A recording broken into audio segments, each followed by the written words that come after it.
देखिए, कई बार हम ऐसा देखते हैं कि जो पत्नी होती है पति के साथ नहीं रहना चाहती है और इसके बाद वो क्या करती है कि कोर्ट में जाती है, पति के ऊपर झूठे आरोप लगाती है, झूठी झूठी बातें लिखवाती है और डीवी एक्ट के तहत, जिसका पूरा नाम है protection of woman against domestic violence act 2005, जिसे हिंदी में कहा जाता है घरेलू हिंसा से महिलाओं का संरक्षण अधिनियम 2005, इसके तहत फर्जी मुकदमा पति और पति के घर वालों के ऊपर लगा देती है, जिसमें वो पति के घर में रहने के लिए, पति से भरण पोषण प्राप्त करने के लिए, पति से संरक्षण के लिए इस प्रकार के अनुतोष मांगती है।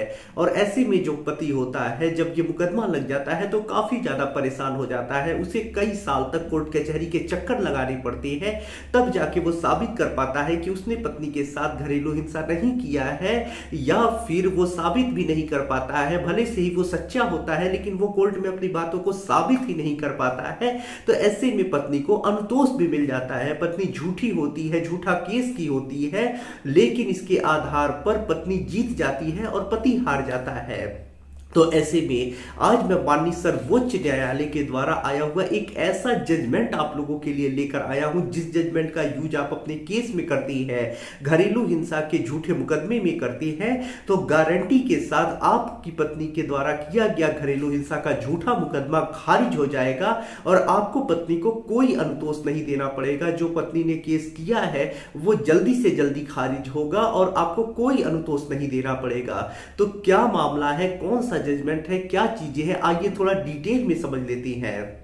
वीडियो में आगे बढ़ने से पहले मैं आपसे कुछ महत्वपूर्ण बिंदुओं पर चर्चा कर देना चाहता हूं। पहली चीज तो ये कि मेरी एक किताब पब्लिश हुई है जिसका नाम है legal guide for husband in matrimonial cases. जैसा इस किताब का नाम है legal guide for husband in matrimonial cases, वैसा इस किताब का उद्देश्य भी है। इस किताब में आपको मैट्रिमोनियल केस जैसे 498, 125 CrPC, DV act section 9, divorce case, इन सब मुकदमों के संबंध में काफी अच्छी जानकारी मिल जाएगी। कैसे मुकदमा लड़ना है, कैसे बचाव करना है, कैसे प्रक्रिया चलेगी, कैसे डिस्चार्ज होंगे, कैसे क्रॉस केस दर्ज कराएंगे, किस प्रकार से सेक्शन 9 जीतेंगे, कैसे डिवोर्स लेंगे, कैसे ड्राफ्टिंग करेंगे, कैसे मेंटेनेंस देने से बचेंगे, सारी चीजें आप समझ सकते हैं।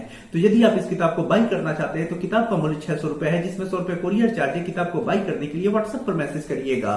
अगली जो महत्वपूर्ण बात है वो ये है कि देखिए, हाई कोर्ट और सुप्रीम कोर्ट के जो मैट्रिमोनियल केसेस से संबंधित जजमेंट्स आती है काफी ज्यादा इंपॉर्टेंट होती हैं। अगर आप अपने जो जजमेंट्स हैं उनका यूज अपने केस में करते हैं तो आपको भी फायदे मिलते हैं। जैसे किसी एक जजमेंट में पति का फॉल्स केस क्वैश हुआ है, वो डिस्चार्ज हुआ है, उसका 125 सीआरपीसी खारिज हुआ है, डीबी एक्ट खारिज हुआ है, उसे मेंटेनेंस ना देना पड़ा है, और सेम फैक्ट आपके भी केस में है, तो आप उस हाई कोर्ट या सुप्रीम कोर्ट के जजमेंट को अपने केस में रूलिंग के तौर पे लगा के वही फायदा जो पति को मिला है सेम अपने भी केस में ले सकते हैं। तो यदि आप मैट्रिमोनियल केसेस से संबंधित जजमेंट से अपडेट रहना चाहते हैं, अपने केस में यूज करके फायदा लेना चाहते हैं, तो आप हमारे ग्रुप से जुड़ सकते हैं। ग्रुप से जुड़ने का जो चार्ज है वो 500 रुपए लाइफ टाइम के लिए है। ग्रुप से जुड़ने के लिए व्हाट्सएप पर मैसेज करिएगा। अब आइए अपने महत्वपूर्ण जजमेंट के ऊपर हम आते हैं।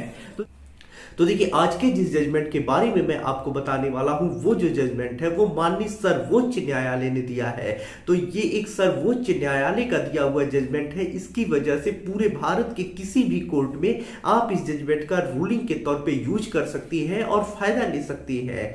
तो देखिए, ये जो जजमेंट आया है वो संगीता साहा वर्सेस अभिजीत साहा के मामले में आया है।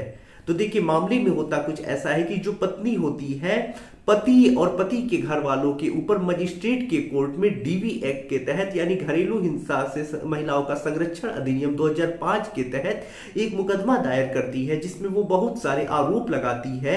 और उसके बाद वो जब मुकदमा दायर कर देती है, पति पक्ष हाजिर होता है, मुकदमा चलता है, तो पति जो होता है वो कोर्ट में साबित कर देता है कि उसने पत्नी के साथ किसी प्रकार का कोई हिंसा नहीं किया है, कोई क्रूरता नहीं किया है। तो ऐसे में जो मजिस्ट्रेट होते हैं पत्नी के आवेदन को खारिज कर देते हैं और उसे अनुतोष देने से मना कर देते हैं।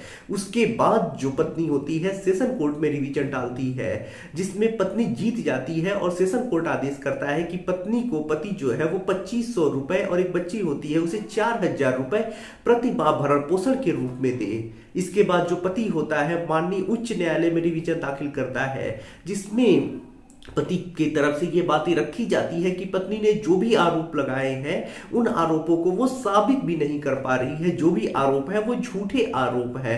पत्नी पक्ष की तरफ से कहा जाता है कि उसे मारा पीटा गया और जो कोर्ट ने फैसला दिया वो गलत फैसला दिया, वो साबित कर रही है कि उसके साथ क्रूरता हुई है।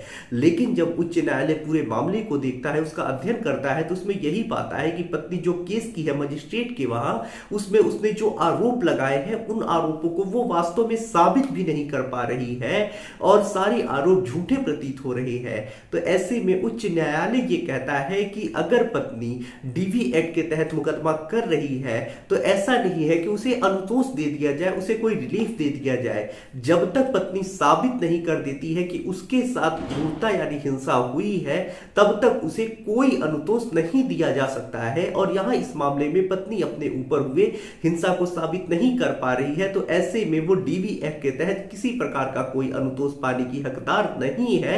और ऐसे में पत्नी के पक्ष में जो 2500 रुपए भरण पोषण का आदेश हुआ है उसे निरस्त किया जाए और उसे कोई रिलीफ नहीं दिया जाएगा। उसके बाद जो पत्नी होती है माननीय सर्वोच्च न्यायालय जाती है। सर्वोच्च न्यायालय भी जब पूरे मामले को देखता है तो यही कहता है कि घरेलू हिंसा से महिलाओं का संरक्षण अधिनियम 2005 ऐसी महिलाओं के लिए बना है जिसके साथ क्रूरता की गई हो, जिसके साथ प्रताड़ना की गई हो। और ऐसा नहीं है कि पत्नी सिर्फ केस कर देगी और उसे रिलीफ मिल जाएगा, भरण पोषण मिलने लगेगा और कोर्ट पति को आदेश कर देगा कि अब तुम जाओ और अपनी पत्नी को खर्चा दो या अन्य जो भी चीजें हैं वो दो। ऐसा नहीं है। इस अधिनियम का उद्देश्य ऐसी महिलाओं को संरक्षण देना जिनके साथ हिंसा हुई है। तो जब तक पत्नी जो है वो साबित नहीं कर देती है कि उसके साथ हिंसा हुई है, इस अधिनियम के तहत उसे कोई अनुतोष नहीं दिया जा सकता है। तो जो पत्नी है अगर वो साबित नहीं कर पा रही है कि उसके साथ हिंसा हुई है तो उसे अनुतोष नहीं मिल सकता है। तो ऐसे में इस मामले में जो पत्नी है वो साबित नहीं कर पाई है कि उसके साथ हिंसा हुई है, तो ऐसे में उसे अनुतोष नहीं दिया जा सकता है। और जो कोर्ट होता है, जो हाई कोर्ट का आदेश है, उसे बरकरार रखता है और पत्नी को डीबी एक्ट के तहत कोई अनुतोष देने से मना कर देता है और उसका रिवीजन खारिज कर देता है। तो ऐसे में अगर आपकी भी पत्नी ने झूठा डीबी एक्ट का मुकदमा किया है तो आप इस जजमेंट का यूज अपने केस में कर सकती हैं और पत्नी को अनुतोष देने से बच सकती है। अगर आप समझना चाहते हैं कि किस प्रकार से आप पत्नी के द्वारा किए गए केस को गलत साबित करेंगे, झूठा साबित करेंगे, उसको आरोपों को फर्जी साबित करेंगे, तो इसके लिए आप मुझसे अपॉइंटमेंट लेकर के कॉल पे बात कर सकते हैं। या फिर अगर आप किसी अन्य कानूनी समस्या से परेशान हैं तो मुझसे समाधान प्राप्त करने के लिए आप अपॉइंटमेंट लेकर मुझसे बात कर सकते हैं। जजमेंट का लिंक आपको डिस्क्रिप्शन में मिल जाएगा। आशा कर रहा हूं वीडियो और जानकारी आपको काफी ज्यादा पसंद आई होगी। अगर आप किसी कानूनी समस्या से परेशान हैं तो अपॉइंटमेंट लेकर के मुझसे बात करिएगा। वीडियो पसंद आया हो तो वीडियो को लाइक करें, अपने दोस्तों के साथ शेयर करें और यदि आप चैनल पे नए हैं तो चैनल को सब्सक्राइब करके बेल आइकन को दबाएं। मिलते हैं नए वीडियो के साथ अगले दिन, तब तक के लिए जय हिंद, जय भारत।